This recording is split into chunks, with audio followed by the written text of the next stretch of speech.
Original CV es el único espacio donde se puede encontrar la mayor diversidad de productos valencianos de calidad.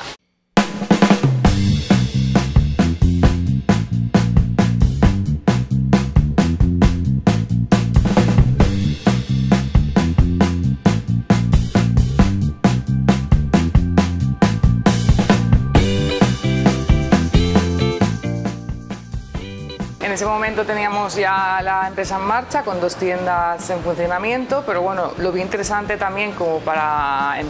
pequeños emprendedores que están empezando a desarrollar el proyecto desde el principio, o gente como nosotros, emprendedores ya con el proyecto en ejecución, digamos, porque hay ciertos puntos del plan de viabilidad de la empresa que puedes mejorar con ellos bien en el inicio, o bien cuando en realidad te vienen los problemas, cuando en realidad estás en el mercado y puedes consultar a gente como los mentores del programa los problemas del día a día.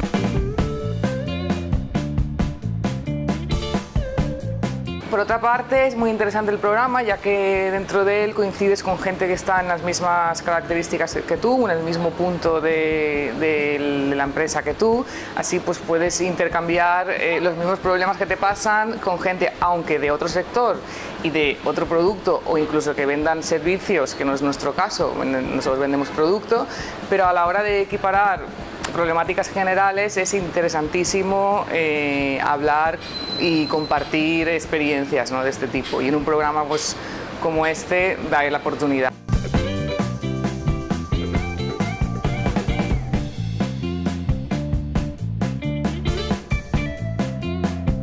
Que esas experiencias directas de gente, empresarios de ese nivel o con ese caché y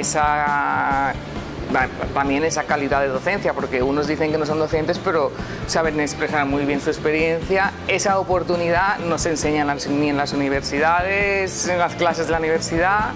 ni en los cursos, ni en las charlas. O sea, es un contacto directo y muy personal, porque las clases son muy reducidas, y eso es una ventaja también. Si fuéramos muchos con una clase de universidad, no se